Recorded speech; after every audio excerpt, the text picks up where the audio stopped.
I have to go back to when I first got out of the hospital, because that's as far back as I can remember. My first recollection was living in the hospital. I had pneumonia when I was about 3 years old. They operated on me and took a quarter of 3 ribs out of my back to drain my lungs. And I was in the hospital a solid year. They gave me quite a few blessings while I was there. My grandfather and some of the family, and one of the principal of the of my school, it was Reed Beck, helped my grandpa give me a blessing a couple of times. I had several operations, and so I was in and out. But the things that I do remember about the hospital was I had a friend by the name of Austin Cook that used to push me around on the broom. And did we talk about this before? This big wide broom? Okay. Yeah, I remember what a good friend he was, and how much fun I had doing that. But as I got out of the hospital and came home, I came home to a large family of brothers and sisters. Leah was the next older than me, and all of the rest of them clear up to Prentice K. Gail was gone. She was married by then. But I remember what a delight it was as I came home to enjoy the farm life. That is, while I was recovering, Ruth, my stepmom, she made sure that I got lots of sunshine and lots of rest. Made sure I got a nap every day and got out in the sun. And so I'd go out there on the south side of the haystack and the straw stacks. We had every kind of fowl you could imagine there. We had chickens, game hens. We used to have game hens that we'd fight, you know, cockfights. It was illegal now, but back then it was great sport. And we'd do that with the neighbors, their birds. But we had guinea hens, we had turkeys, we had ducks, we had geese, chickens of all kinds, and they all run loose. We didn't have, well, we had a chicken coop, and some of them would go in at night, but most of the time they stayed outside, roost on the trees and the different things like that. We had a granary, a metal granary that every day, as far back as I can remember, my job was to feed the chickens and everything else. And I'd go out there and just to get in the granary and start throwing the grain out to the chickens, and I'd go say, chick, chick, chick, chick, and everything had come running. The turkeys, the geese, the ducks, the guinea hens, everything.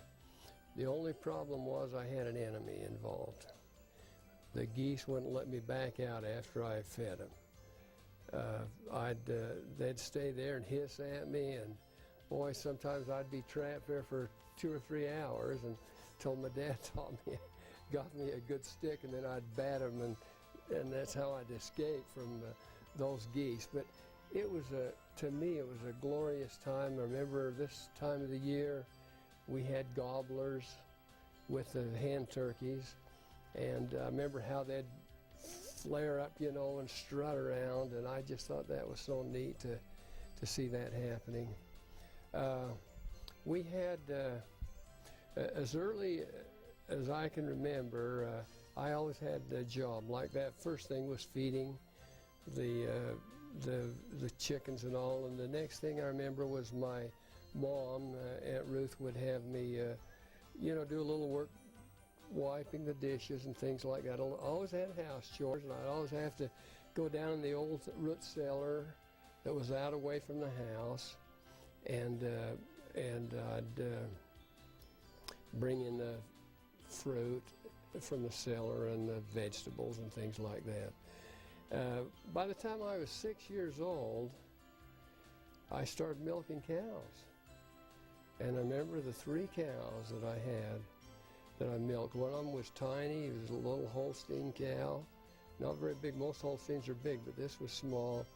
And I milked her and Daisy and Minnie. And, you know, as we grew up, it was like all of those animals and everything were pets, just personal pets. It was such a thrill when each one of the cows would have their calves, and I used to marvel at how they looked so much like their mom, you know. They're just little miniatures. It was just so darn cute to see those little things. And I always loved animals, so if I could get close to them and give them a hug, I always did, you know. The first dog that we had it was a little Spitz black, a little black Spitz dog. We called him Blackie. And he was just all black except a couple of little white spots on his mouth and all of. Oh boy, we did love that dog. He was just with us all the time. And I remember one day when the horses got out and he started chasing the horses. I don't even think it was our own horses, but anyway, he started chasing the horses down the lane. One of them kicked at him and kicked one of his eyes out. Kicked so that he was always blind in that eye after. We felt so badly about that, and then a few years later he was shot by some crazy guy, and we lost him. But he was a big part of our life, my life. Leah, my sister Leah, spent a lot of time together, playing together, and Walter was 3.5 years older, but we spent a lot of time with my sister Leah playing, and she was such a delight to be with all the time, always happy, always jolly and smiling and laughing, and we just had so much fun together. Crozier was still living with Grandpa and Grandma until about 1937 when Grandma died. Then Crozier came home to live with us. But prior to that, I was the youngest until then, except that Mom had to start her family with Betty Ruth, and we had Betty Ruth and then Nephi, and then the other two younger ones later, Perry Glenn and Oreen. But I remember how exciting it was for me when I'd wake up in the morning and hear the kids getting ready to go to school. And they'd be talking about their experiences and what was going to happen through the day. And I'd get so excited about that and just love to eavesdrop and listen to everything that was going on. And then I could hardly wait for them to come home at night so I could listen to what happened, you know, that day at school. How old were you? Oh, I must have been 4 or 5. And boy, to me, they just made school seem so exciting and all, you know.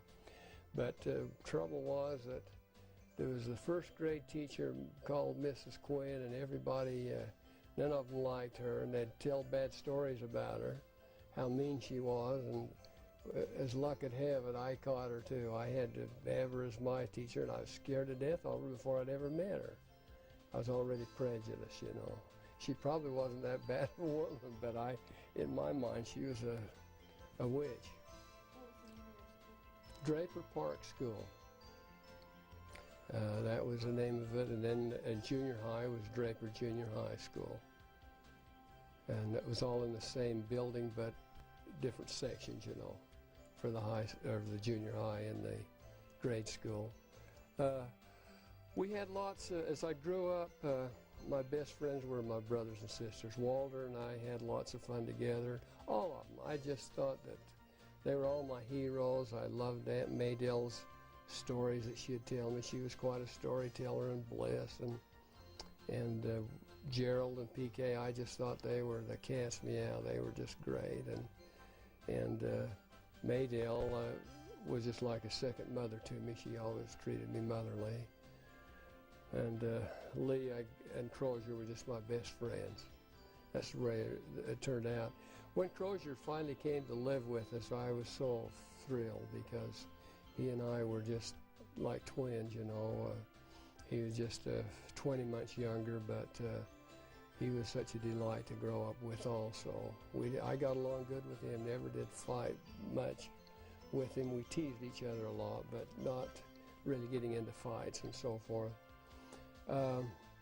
We had lots of neighbors that it was just like a little, kind of like a village. We'd come together quite often and the neighbors, it seemed like our place was the gathering place for the neighbors to come, and we'd just play all kinds of games, kick the can, and any eye over you ever that was the funnest game to me. I just thought that was so much fun to play any eye over. You'd throw the ball over the house and catch it, and then if you caught it, then you could run around and you throw the ball at anybody that didn't know you were coming before they'd get around, and if you hit him, why, then he was out of the game. It was just a process of elimination.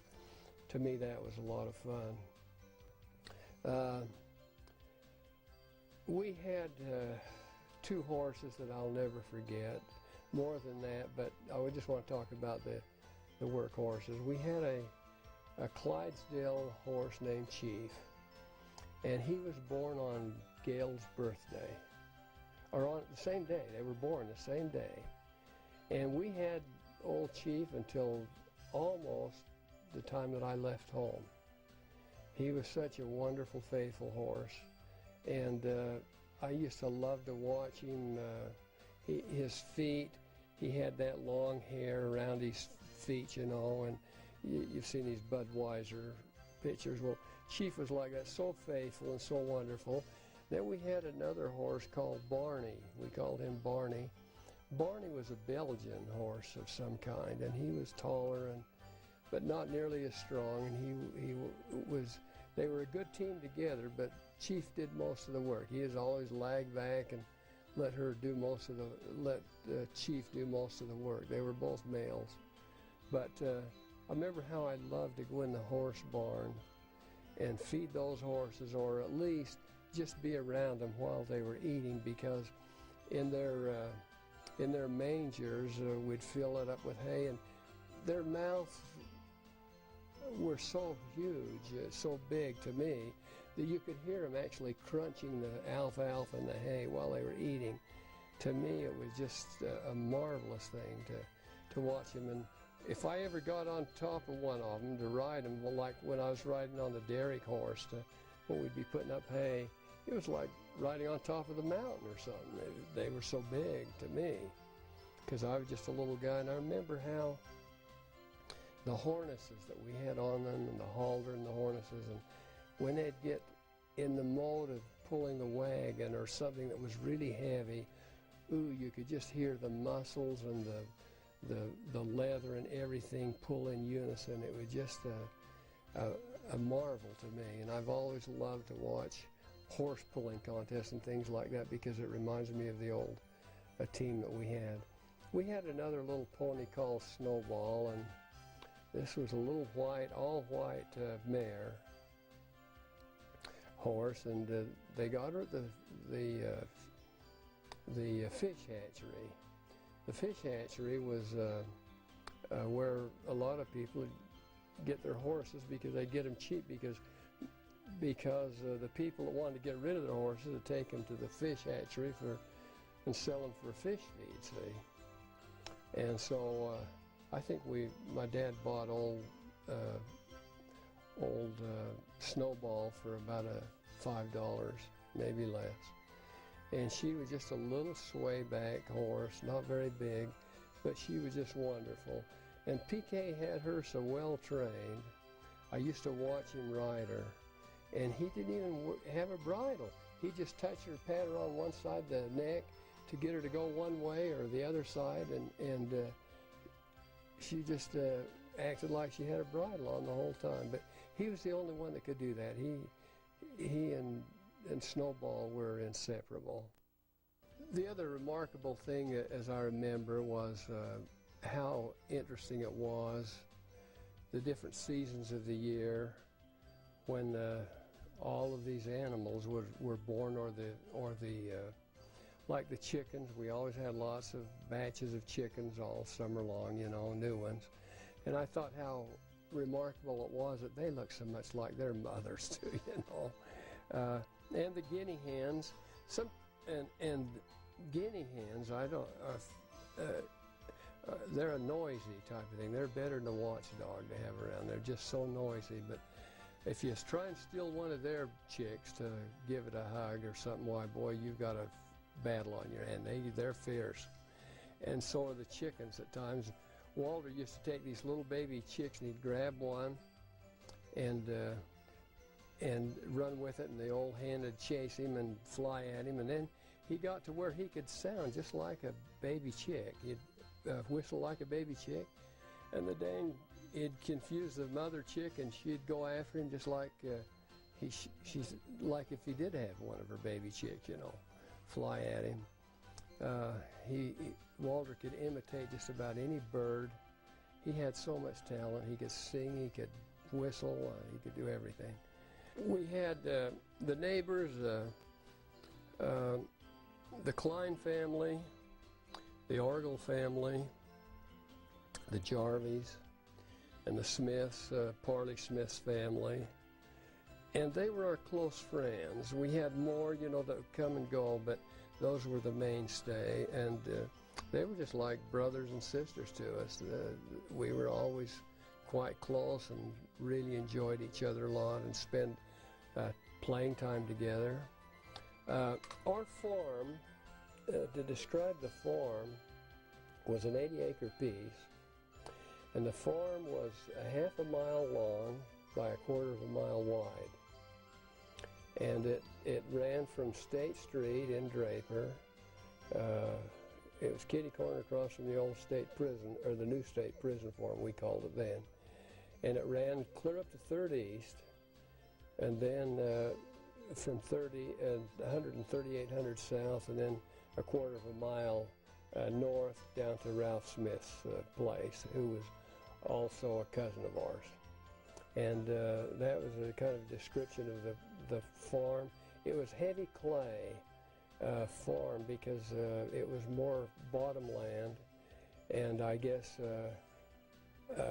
one reason my dad liked to raise sugar beets was because it had the heavy clay, and our sugar beets really, in reality, weighed more, even though they were the same size than some of most of the neighbors that didn't have that clay ground, because it just seemed to hold the moisture, and we was paid by the pound, see?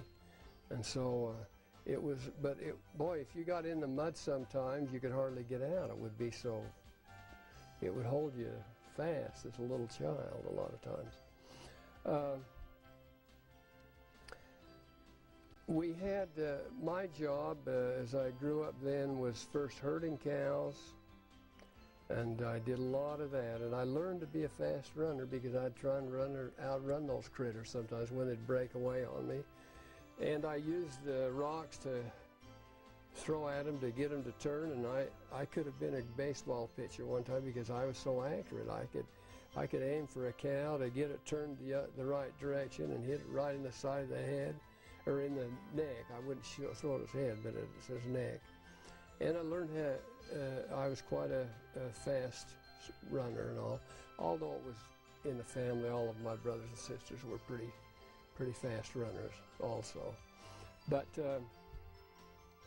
then as you graduate from one job to another, herding cows, the youngest ones did that. And then when the haying time came, it was my job to tramp the hay. Now, we didn't have baled hay then. We'd pile it up in piles, and then use a pitchfork and throw it up on the wagon or on the slip. The slip was without any wheels. You just drag it along the ground, and you didn't have to throw the hay so high that way. But the guy that was on top, to tramp it, he would be up there to kind of stack it and tramp it, and that was a miserable job. I never did like tramping hay, because I'd always get so much hay down my back and things and itching. And I think the older brothers delighted in watching me being miserable about that. And then as you got older, then you'd maybe be the one that would stack the hay on the haystack. My dad was well known in the community as a good hay stacker. He did most of the stacking of the hay. We'd use a Jackson fork and a pulley so that the horse would pull the pulley and take the Jackson fork up to the top of the stack and then dump it. And my dad, he usually had someone up there with him to help him, but he could make a haystack look like a loaf of bread by the time it was all finished. And well known for that talent. He always had a good looking haystacks.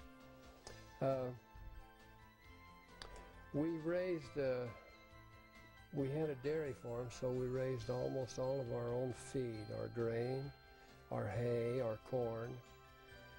The only thing we didn't raise that they didn't eat was the darn sugar beets, and I hated that sugar beet job. But that was the cash crop. The reason my dad had always raised maybe 8 to 12 acres of beets was that sugar beets was that when the end of the year is when we got paid.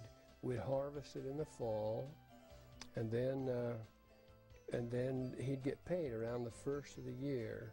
Would all your family get together and thin the beets? Well, not all of us, but a lot of them, most of us would, yeah. And yeah, the brothers and sisters, Lee and I, we were always as a team thinning the beets and Crozier. Will you hire people? Sometimes, but not often. It was mostly, we had enough kids to pretty well take care of it. But the sugar beets, to me, was the biggest pain in the neck of the. I could have enjoyed the whole farm in the absence of those sugar beets, because it seemed like another thing was that we'd always leave them in too long, and when we were harvesting them in this kind of weather, when it was wet and miserable, but the beets weighed heavy, and we made good money on it. I've seen some of our sugar beets that weighed as much as 15 pounds. A sugar beet. Most of them didn't, but they would be pretty good size. I can remember when we'd harvest them, we'd call it topping the beets. You'd have to cut the top of the beet off and then throw it on the wagon or the truck. I can remember, boy, there was some of those that were so big it was hard for me to even get them up in that wagon or that truck. And boy, you sure hated to get hit by somebody if it rolled over from the other side and bonked you.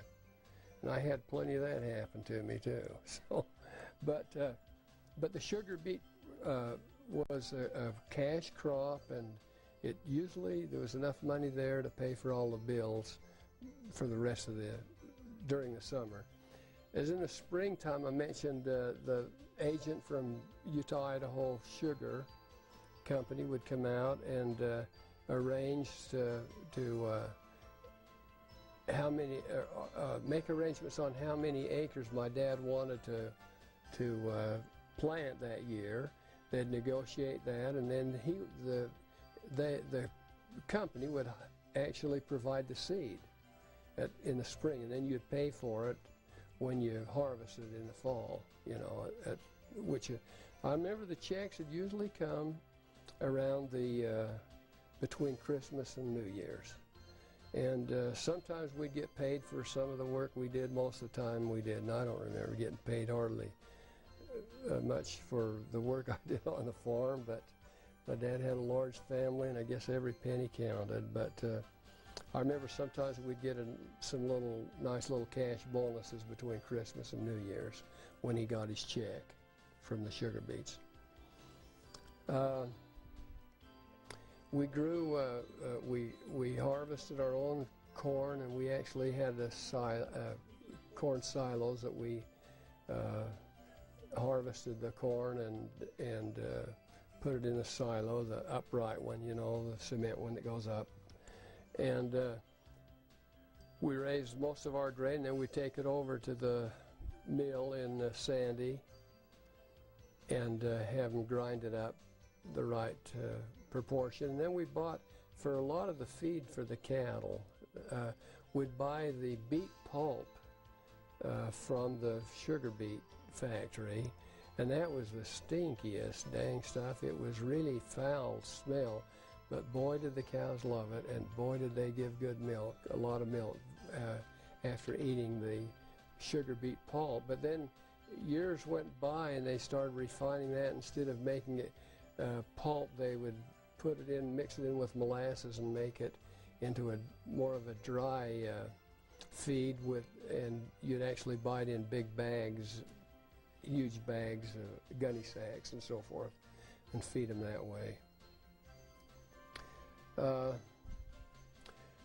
For our entertainment, it seemed like we'd on our breaks from working, we'd in the fields while we'd tell each other stories, and we all had wild stories to tell each other. And I think I mentioned about the bear stories that I'd tell Leah, and she knew it wasn't true, but she wanted to believe it because it sounded so good. And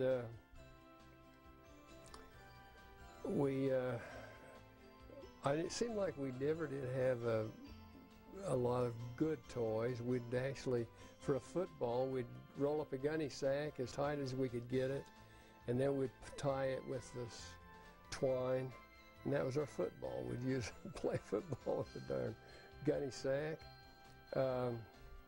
We had a basketball hoop that Uncle Eddie gave us. Uncle Eddie at the time was the coach down at BYU, and he gave us a hoop, and we mounted that on the side of the horse barn out north of our house. Oh, we loved that. We never did have many basketballs, but any kind of a ball, we'd use it to play basketball, and the neighbors would bring their ball over, and we'd have fun playing basketball. I had a cousin whose name was Walter Jensen.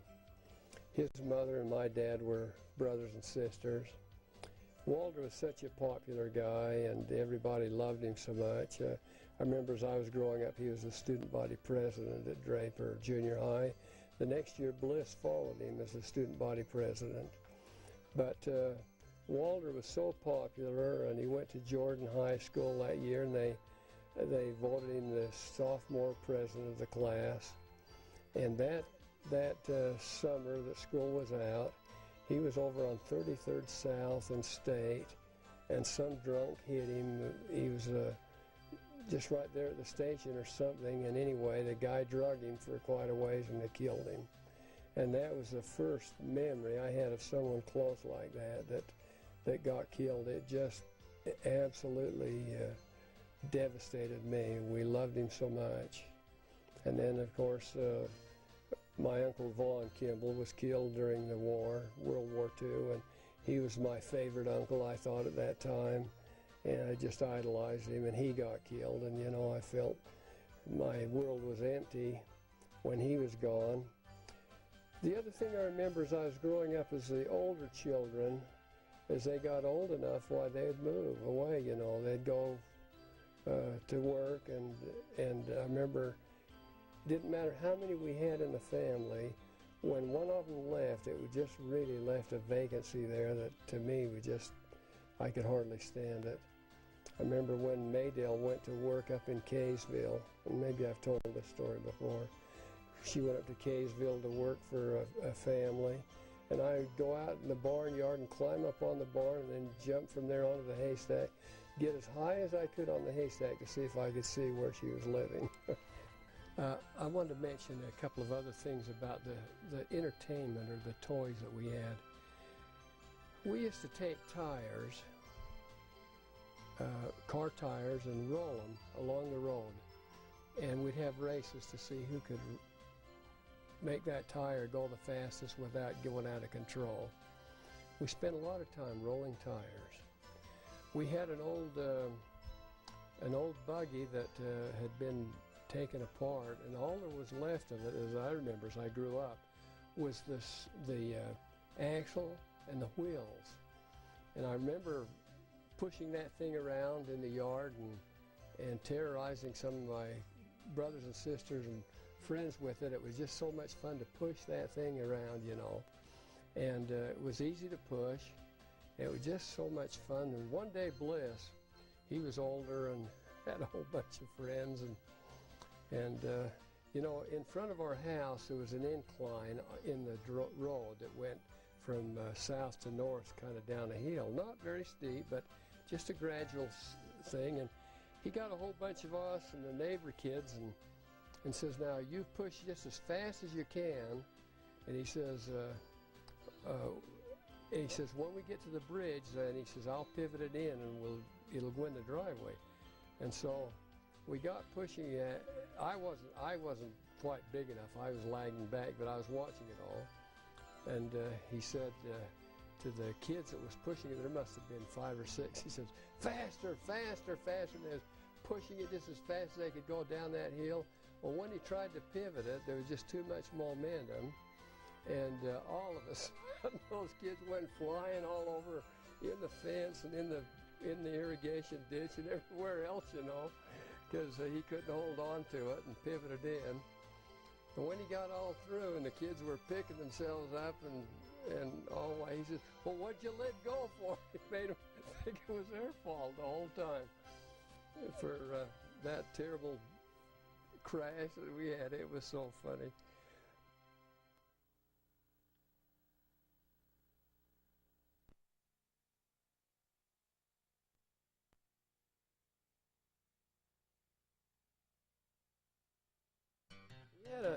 As I got a little older, I always dreamed that, you know, I'd like to be a jockey.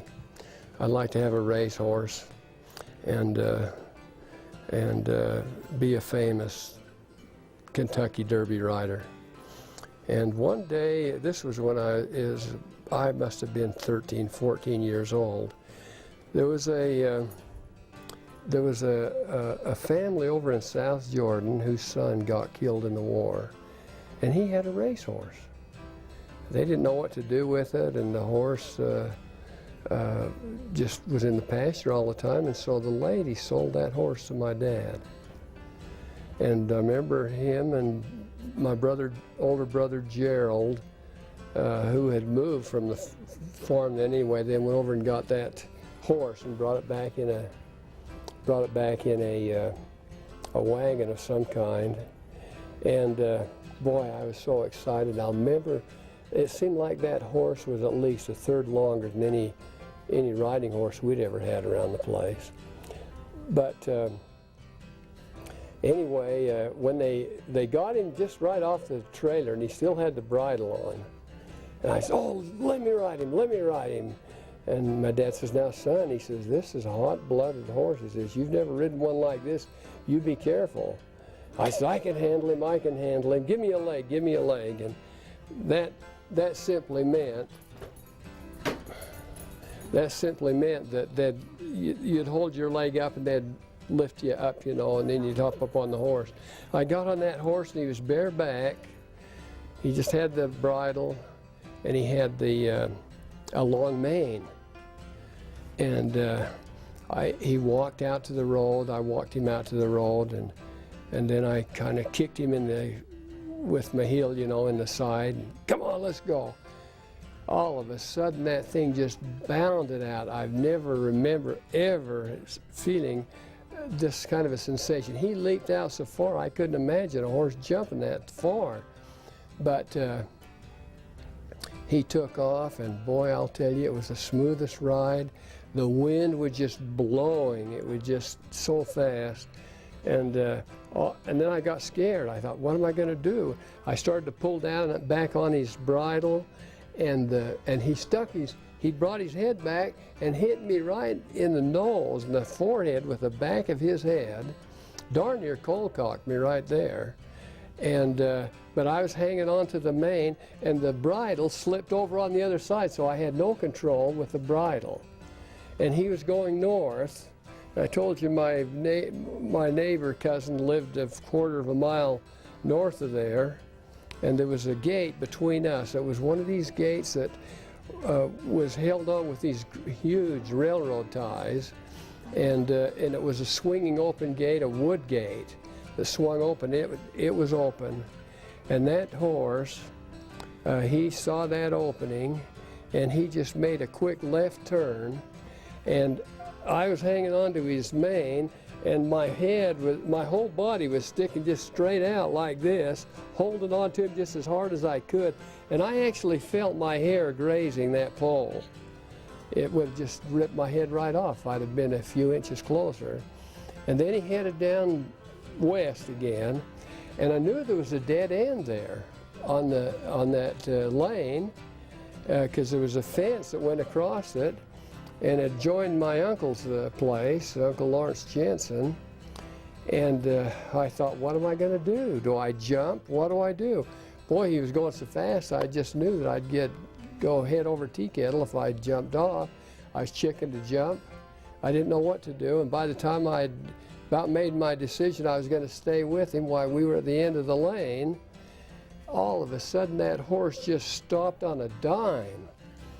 I still had a hold of his bridle, and I went flying over his head, clear over the barbed wire fence, and over the other side of the ditch. There was the fence, and then there was a ditch on the other side, and on the other bank, and my uncle was standing there watching the whole thing. He was irrigating, and I went flying over on the other side of the ditch bank, and the mud was so deep and everything where he was irrigating that I stood up. I actually lit standing up.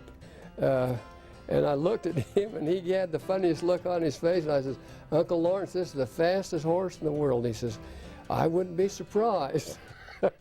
Well, to make a long story short, you can imagine I didn't try and ride him back. I just was so scared. I got back through that fence, and I walked him back home, just carefully as I could. And I had a lot of other experiences with that horse. I had two guys that used to race over at the Murray track, and they was winning all of the races over there in Murray. And they heard that I had this horse, and so they challenged me to race him. So one day we went up on the South Mountain, where the big development is now, but up there on that flat, right below Steep Mountain, is a huge, wide plateau. We got up there and set it off, or raced those guys, and they were the ones that set the rules and everything. Anyway, to make a long story short, I beat them a country mile with that horse, and yet they were the champions over there at the Murray Fair. I told my dad, I says, Dad, I says, let's really take care of this horse and train him, and I think I can take him back. We can go back to Kentucky, and I can win for the big money. And well, he says, we got so much work to do here on the farm, we wouldn't have time to do that. Anyway, I tried to sell him on the idea. I never could quite sell him on the idea. And then the horse was kind of, he'd get out of control. He would, if you try and catch him, why, he'd take the grain from you, but then as soon as he got the grain in his mouth, then he'd bite you and then run. And he was kind of a bully, you know, he got away with a lot of stuff. Anyway, it was sad. We finally took him down to the Jordan River to get him out of the way to graze this summer, and he got into his leg in a hole and broke his leg. And then, you know, a horse, they say, has 5 hearts. They have one on each leg, and then the regular heart. And that's why it's so serious. When they break their leg, it's awfully hard for them to ever fix a horse that's broken its leg. They're just useless after that. Another thing I learned just not long ago about a horse is that they can see both front and back. That's why they have the blinders on him and everything, because now that horse, when I was riding him and he was heading back out, he could actually see me sitting on him, you know, because he'd hold his head up and he was looking at me and out the front at the same time. I just learned that. I thought that was such an interesting thing, but I used to wonder why they were so elusive when you try and catch them, because you'd get behind them and try and sneak up on them and think that maybe they couldn't see, but they always knew that you were there. Take off, you know. So that was my racehorse story. I'm never be sure in my life that couldn't have been the fastest horse in the whole world. And I had quite a few experiences with him when I'd race him and different things, and he was just so far out of everybody else's class, there was no comparison. So that was a great story. When about that same age, my grandfather let us take a little pony one time. And we had it over there at our place, and I got on him one day and started riding down the lane, and he was a pretty fast horse, and I always liked to really take off with him, you know. Anyway, for some reason I tried to guide him through the gate, and he didn't either see it or was going too fast to go through it, and he went right through the barbed wire fence, and I fell down in the ditch along the parallel with the fence, and he rolled over me, but luckily I was down deep enough in the ditch that it saved me from him rolling on me. The only thing it did was just caught my leg and gave me a kind of wide open here on the right leg, and didn't even bleed. I just went up to the doctor and Draper and had him sew it back up again. There's a pretty good scar there from that.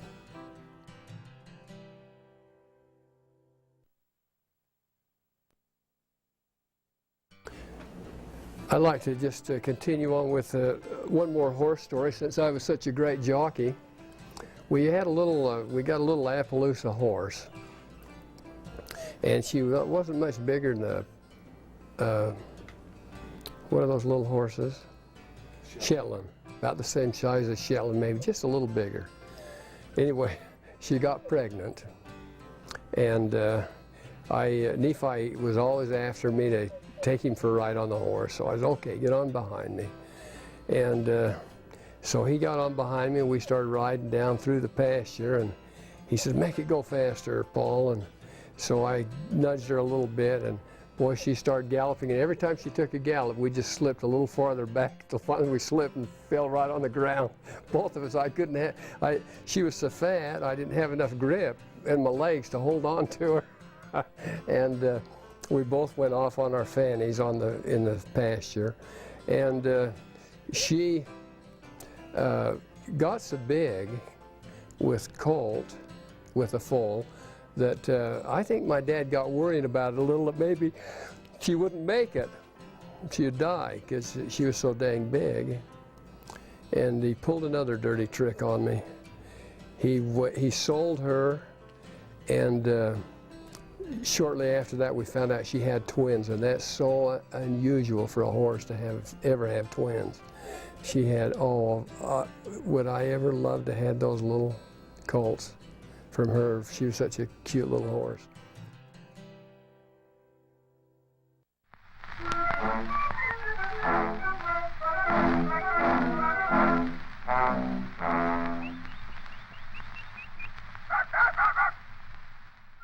As I was growing up, some of the happiest times was with our dog, you know. And we had a dog named Whitey. And Whitey was a cross between a collie and an English setter, I think. She was pure white, except she had brown on her ears, and then just a white streak right down her face, you know, kind of like my dogs do here. But otherwise, she was pure white. And we got her over at Modal Mills in Sandy. I don't know if you're acquainted with Modal Mills, but that's where we used to get our grain ground and all. And the reason that we happened to get that dog was that my grandfather, J.W. Fitzgerald, heard that this man he was a German immigrant, he and his wife. They'd build a home and develop that nice business, and some slick-tongued salesman got in there and sold them a deal, mortgaged their place, and they lost it. Well, my grandfather didn't even hardly know him, but when he heard about that, he went to the bank, purchased the title, and gave it back to him, free and clear. So they always loved my grandpa, Fitzgerald, and they loved my dad and treated good. So anyway, he asked my dad if he'd like one of these pups. And Walter was with him, and they said yes, they would, because Blackie had been killed, and we were without a dog at that time. And so my dad and Walter brought the dog home, and I remember we were out in the 10 acres, that was just east of Gale's, at Gale's place, out in that 10-acre field. We were thinning beets at the time, and they let the dog out, and she came running over to us while we were right there in the beet field, and we fell in love with her. And Dad says, what would you like to call her? And we says, Whitey, because she was just all white except that brown spot. So we named her Whitey, and she was the most beautiful dog. Her diet, let me tell you what her diet was. Her diet was we'd turn a milk can, a 10-gallon milk can lid upside down, fill that up full of milk, and she and the cats would eat that, you know, for morning and night.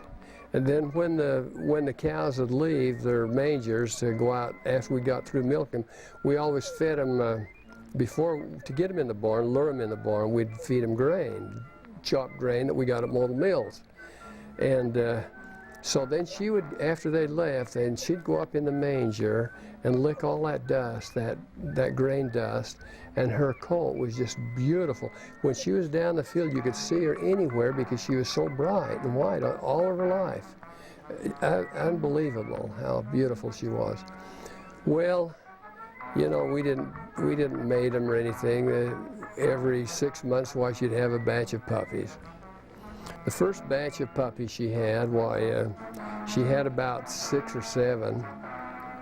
And, you know, the Blackie before her was a male dog, so we didn't have pups to worry about. But now here we got 7 pups we got to get rid of. And so we started giving them away, and we gave 2 of them to our neighbor. And one of our neighbors that we didn't get along with that well, I guess, back then. And I went over to, Crozier and I got lonesome to see the pups. So we went over to see them, and they were tied up on top of a cellar, one of these old earth cellars, tied up and just skinny as a rail. And I said, Sandra, why the Pete don't you feed those dogs? They're skinny as can be. He says, see that dead squirrel over there? And I said, yeah. Well, they can either eat that or die. That was his attitude. So I went home and told my dad. And he says, well, he says, you know, a lot of times when you give something away to people, they don't appreciate it. He says, I think what we've got to do is work out a system where we charge them a little money, then they'll put a value on it and take care of them. And so the next batch she had, we all put our heads together, and we put an ad in the paper, the Tribune and Deseret News combination, on a Friday night and a Saturday. We ran it for 2 nights. And it said, fluffy Christmas white puppies for sale. Bring your kids out to the farm and the puppies. And we sold the females for $5 and the males for $7.50. To our great amazement, they were all sold by Saturday noon. So then she had another batch the next spring, and every time she'd have a batch, she'd have more. And gee, she must have had 8 or 9 this time. And so we just thought, boy, this is great, you know. She's making us some money here. So we put the ad in the paper and says, fluffy white collie puppies for sale. Bring your kids out to the farm and get them a puppy. And by then they were gone, by Saturday noon again. And then what happened was then some of these little pups would get killed or something, and the people would call us up and say, oh, please save us a pup. We want one of the next, out of the next batch. These are the loveliest, sweetest dogs we've ever seen. They just fell in love with them. Pretty soon we had all of our pups sold before she ever had the batch, because they were just sold in advance. And we finally kicked the cost up from $7.50 and $10. And then as she got older, I was gone in the service by the time, and she was still around the farm. Walter was running the farm, and she was still there. I took Beverly out to show her Whitey. I was so in love with her still, and she just happened to have a bunch of pups, and she might have had less, because when she got so old, then she'd start having 1 less puppy per batch. Till the very last one, she only had 1 pup. And Beverly just thought they were darling puppies, and we didn't. She just entertained all the male dogs in the whole neighborhood. It didn't matter which one she mixed with. Why, they were all cute, because you know, from her, they were just darling puppies. Well, she finally got cancer, and Walter had to put her to sleep. And we were married by then. Boy, it was just a sad, sad day for us. And we figured it out, and we figured out how many years she had those puppies, 2 batches a year. And by the time she died, she made us more money than any cow producer we ever had on the farm. Because when you take into consideration the cost of the feed and everything, why all she ate was the two milk can lids of milk, ate the grain that would have never been harvested had she not done it, and also she'd eat scraps off the house from the house once in a while. That was about all. Okay, the cows got out in the lucerne, the alfalfa, and when they do that, if they don't have enough grass mixed with it, they get bloated, and these cows got bloated, but this one really got bloated bad. And boy, she was just gasping her last breath, I think, and Walter and I found her, and Walter says, "Hurry, run up to the house and get a knife." And so I ran up and got a butcher knife, and he stabbed her in the side to release the air. And I'm telling you, it was just like a geyser. It just went on and on and on. She finally got all the gas out. And every time we'd milk the cows, part of the time they'd lie down in the manger, you know, while they were waiting to be milked. And Whitey'd go onto that wound and lick that wound night and morning. The veterinarian says she saved that cow's life, and he said, I've never seen a wound heal so fast. So, you know, Whitey saved the cow for us besides that. But just a wonderful, wonderful pet, and yet she made us more money than any cow we ever had.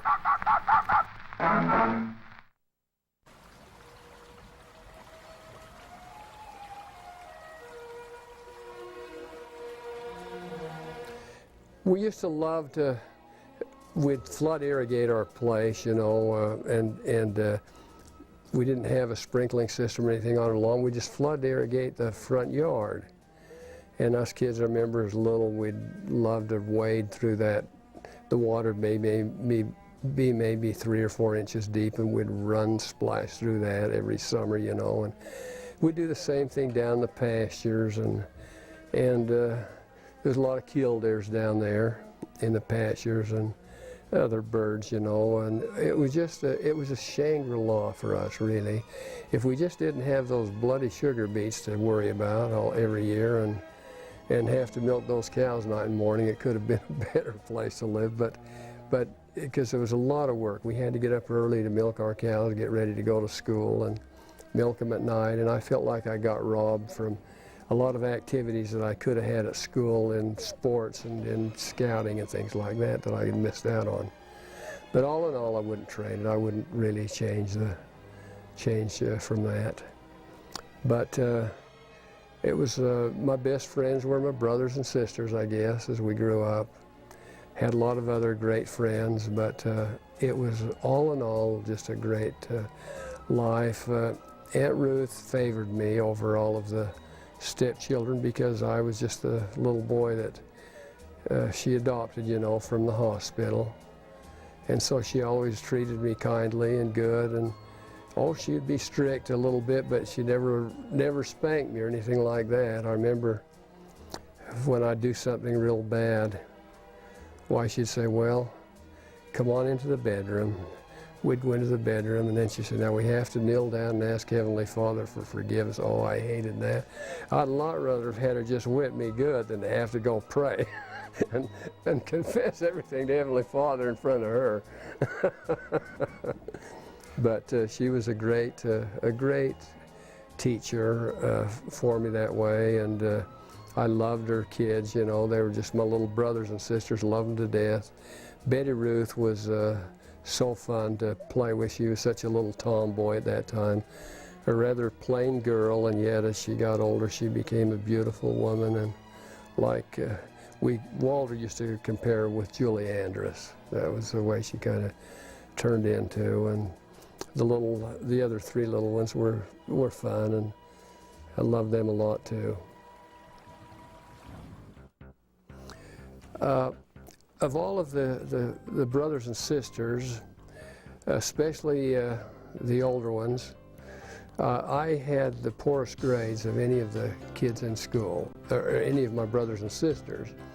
But I think that stemmed back from my mother dying when I was only 20 months old, and I was passed around to 3 different families, Uncle Golden and Aunt Caroline Barrett. I lived with them for a while. They helped me stop stuttering. I think we covered that once earlier. And I lived with Aunt Alta, my father's sister, and her family. She had lost her husband, and they took me in. I bonded with them and loved them.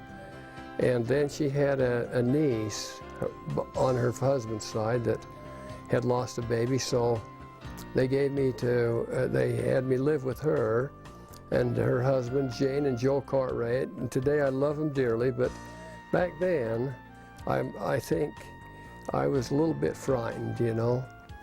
And I was living in town, and still I longed to see my brothers and sisters. I longed to be with them. And I think that while they loved me and they took good care of me, they changed my name from Paul to Kimmy Cartwright. And I think we'd gone over that once. But anyway, in the later years, I became very close to them and showed love and appreciation to them all the rest of their life. And I was invited to participate in both of their funerals and loved their children, their 2 daughters and a son, all of them younger than me. So then I got some stability and help from my stepmom, Aunt Ruth, when I was brought out of the hospital, but I still carried those insecure feelings and so forth, you know. And I think in the back of my mind I always had a fear of losing my dad. I'd lost my mother, and I had my stepmother, but at times Mom was my mother and my good friend, you know, like a sister, like Lee, her maiden name. She was so young that she wasn't all that much of a mother role then. She is now. But not all that much of a mother, like, I don't know quite how to adequately explain that, but I think you got the idea. So in school, in grade school, I didn't do that well. I think that my health wasn't that good at times, and I'd fall asleep a lot while I was in class, get real sleepy, get real hungry, sometimes more hungry than I should than the other kids, you know, at supper time or lunch time and before I got home. But Aunt Ruth was great. Every time we'd come home from school, we didn't have to wait for supper. She always had supper ready for us. She'd always have some baked bread and some stew or soup or something. And so we could eat, and I was always starved to death. Boy, as soon as I got home, I'd just head for that kitchen and eat, you know, and then we'd go out and do our chores. And then after we got through with our chores, then I'd have a bowl of bread and milk before I went to bed. And that was, I looked forward to that so much, maybe put a little sugar in it, a little extra cream. And boy, I was just like an alcoholic. When I went in the service, that was the hardest thing for me to not have that bowl of bread and milk before I went to bed, you know. I even went over to the PX and bought some milk and bread a couple of times to see if I could break the habit, you know.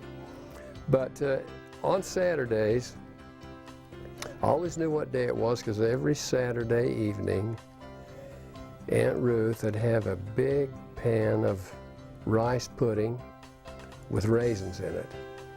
And boy, she knew how to make it. She'd put the right amount of cinnamon and everything in it, and it always had a nice film on top, you know, that was just so wonderful. And I remember always looking forward after doing the chores on Saturday night to read the funny papers. The funny papers came on Saturday night at the Deseret News, and we had no Sunday paper at that time, and eat that rice pudding and read those funny papers. And that was a great you know, good memories that I have.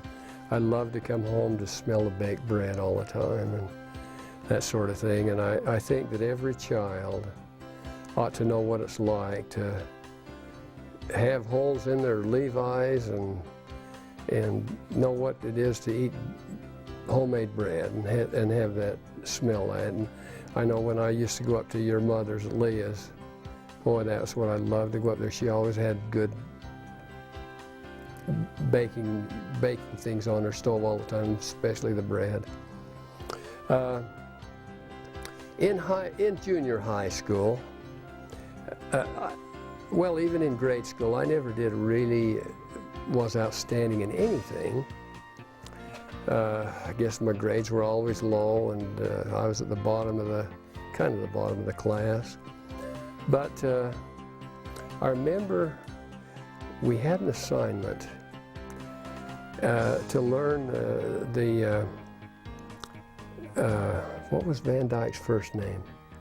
So it's home again, America.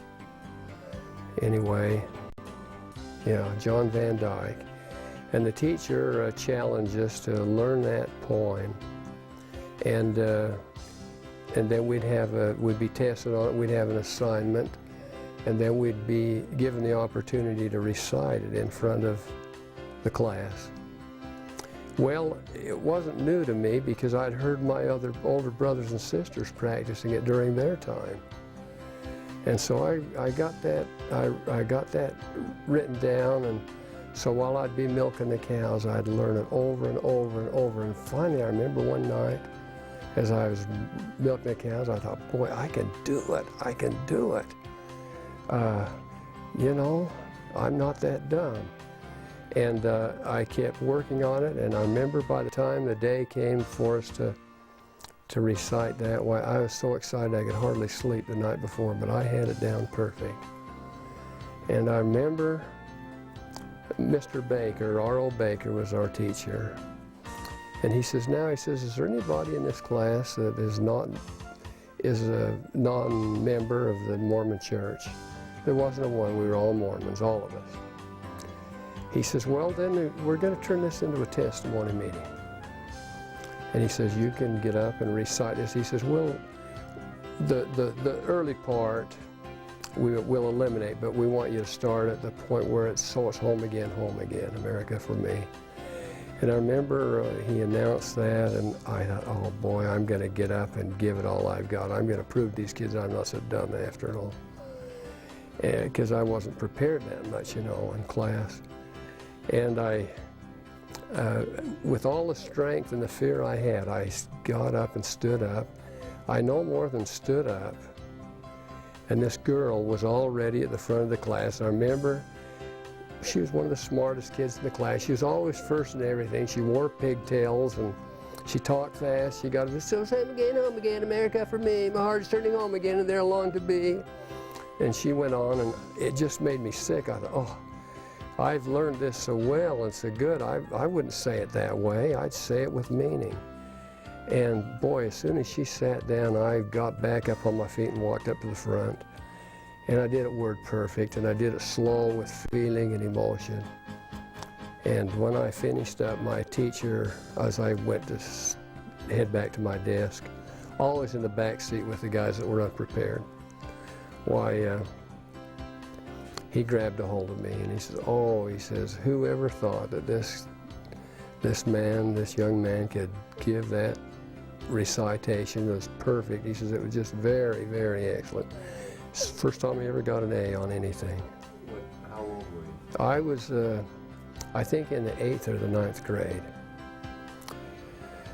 There was one other time that, I wanted to be a sportsman, you know, and I loved to play ball, and I was pretty good at everything, but never really organized that well because I missed a lot of school, so I never did make first-string basketball team and things like that, but I was still pretty good. And one day, the guys from Jordan High, I was a 9th grader, I think, and they came back from Jordan High, and they always switched. The buses from Jordan High dropped the Draper kids off. They'd get out at Draper, and then they'd ride some of our buses with us home. But usually it was a big gathering place, and they challenged us guys and us kids that were still in junior high to a football game, fast football. And so we played them, and oh, they were just slaughtering us, just beating us left and right. We didn't get even a good point. And the kid that was the quarterback, I noticed I kept running out for passes, but he'd never see me, you know. And I remember finally I says, Joe, his name is Joe Terry. I says, I'm wide open. Throw that ball to me. Let's try it out. And that kid, he wasn't that big, but boy, he was a good athlete, and he threw that thing so beautifully. And he threw it to me, and I was just on a dead run, and I looked up at that ball, and I could just see it coming, and I just ran faster to catch up with it, and it just fell into my arm just like a feather. You know, it was run out of air by then, the wind, and I went for a touchdown.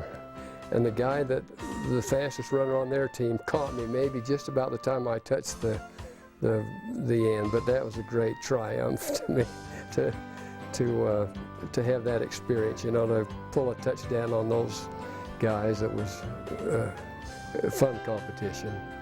When I was in junior high, my uncle Griff Kimball, that was my mother's second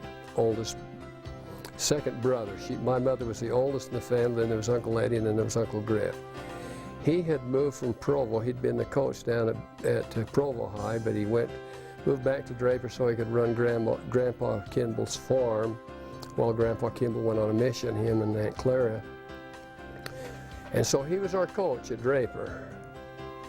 And so it got complicated. I couldn't call him Mr. Kimball. That didn't sound right. And you know, if I called him Uncle Griff, why, the kids would razz me about that, so I just started calling him Coach like the rest of the kids.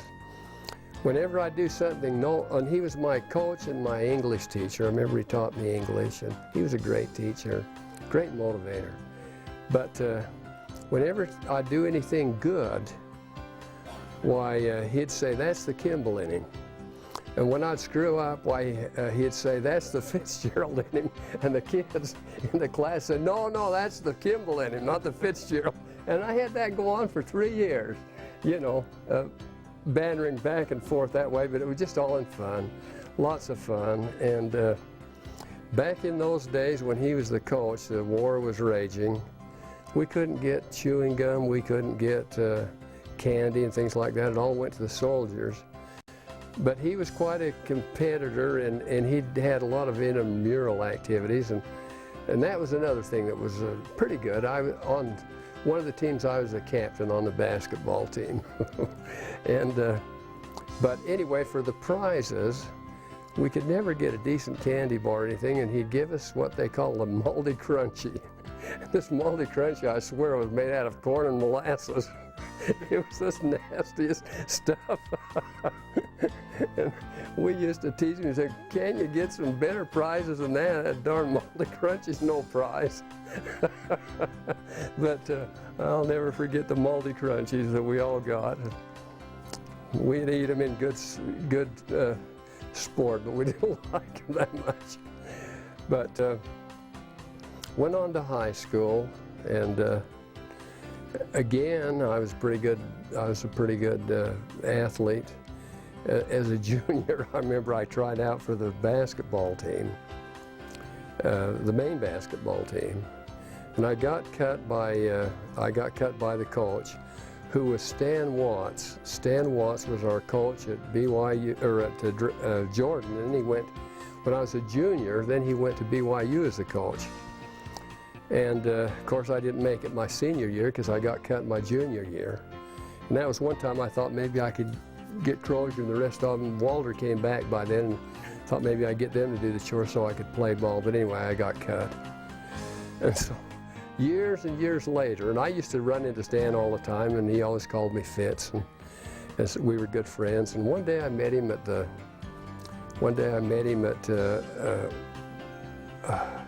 farewell or wedding reception or something. And there Stan was. He had had cancer by then. He was ailing, and he wasn't the coach by then. And I went over and visited him and said, Stan, how are you? And we visited a little bit, and I said, I just got one thing I got to get off my chest with you. And he says, what's that? I says, I've been enjoying hating you for all these years for cutting me off the basketball team when I was a junior. And he laughed and smiled. He says, well, Fitz, he says, you know, he says, I've made a lot of those kind of mistakes. He says, you'd be surprised how many guys I cut at college level. They went up to the AC or some other place and come back and were the best players and burned us bad, you know, in those games. But Stan was a good friend, a great friend of mine. When I used to miss the bus, when I was in high school, he lived in Lehigh, and I knew that if I could get down to the State Street in time, he'd always be heading for school. He'd always give me a ride to school. So I always had a backup if I missed the bus. I'd just run down to from 3 blocks and catch Stan Watts coming. And so we developed a good friendship there. But I was always so proud of Stan, to know him, and proud of my Uncle Griff, you know. And Uncle Eddie was the football coach at BYU, and for a time he was the basketball coach, and then he became the athletic director until he retired, and great reputation.